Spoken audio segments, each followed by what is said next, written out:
Hi friends, இது Monday மதியம் எடுத்த விலாக் தாங்க. காலையில் செஞ்ச ராகிக்களி மீதி இருந்துச்சு. ஸோ அது கூடயே வந்துட்டு கொஞ்சம் தயிர் ப்ளஸ் சின்ன வெங்காயம், அப்புறம் நமக்கு தேவையான அளவுக்கு சால்ட் ஆட் பண்ணிவிட்டு நல்லா கரைச்சிட்டேன். இதுதான் வந்து இன்றைக்கி எங்கள் வீட்டில் லஞ்ச். நான், என் ஹஸ்பண்ட், என் பசங்க எல்லாருமே இது தாங்க சாப்பிட்டோம். ரொம்பவே டேஸ்டியாக ப்ளஸ் ஃபில்லிங்காக ப்ளஸ் கம்ஃபர்ட் மீல்னு சொல்லுவாங்கள்ல, ரொம்பவே கம்ஃபர்ட்டாக இருந்தது. அவ்வளோதான். லஞ்ச் சாப்பிட்டுட்டு கொஞ்சம் ரெஸ்ட் எடுத்துகிட்டு ஈவினிங் வீட்டு வேலையெல்லாம் பண்ணிவிட்டு டீ காஃபிலாம் குடித்தாச்சு. நைட் டின்னர் செய்யலான்னு வந்துட்டேங்க. டின்னருக்கு வந்துட்டு இன்றைக்கி சிம்பிளான சப்பாத்தியும் தக்காளி தொக்கும் தான் செய்ய போகிறேன். மத்தியானம் ராகி களிக்கு வந்துட்டு சைடிஷ் வந்து மோர் மிளகா வறுத்துருந்தேன். அதே பேனில் கொஞ்சமாக எண்ணெய் விட்டு கடுகு ப்ளஸ் நம்ம கட் பண்ணி வச்சுருந்தோம் பார்த்திங்களா, வெங்காயம், பச்சை மிளகாய், காஞ்ச மிளகாய், கொஞ்சமாக கருவேப்பிலை, நான் ஒரு 4-5 பல் பூண்டு வந்து பொடி பொடியாக கட் பண்ணி ஆட் பண்ணியிருக்கேன். லைட்டாக சால்ட் ஆட் பண்ணிவிட்டு நல்லா ஒரு வதக்கிக்கோங்க.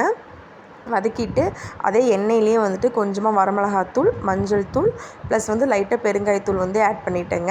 அந்த எண்ணெயிலே போட்டு அந்த மசாலா தூளோட பச்சை வாசம்லாம் போகிற வரைக்கும் லைட்டாக ஒரு 2 மினிட்ஸ் சாட்டே பண்ணி விட்டுக்கோங்க. அதுக்கப்புறம் நம்ம கட் பண்ணி வச்சுருக்கேன் தக்காளி ஆட் பண்ணிக்கோங்க. தக்காளி ஆட் பண்ணிவிட்டு லைட்டாக அந்த தொக்குக்கு தேவையான அளவுக்கு சால்ட் மட்டும் ஆட் பண்ணிவிட்டு ஒரு மூடி போட்டு க்ளோஸ் பண்ணி வச்சுருங்க. எதுவுமே பண்ண வேணாம். ஒரு 5 மினிட்ஸ்லேயே வந்துட்டு தக்காளி வந்து நல்லா வதங்கி வந்துடும்.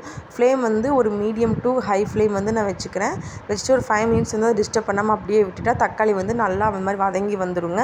அவ்வளோதான்.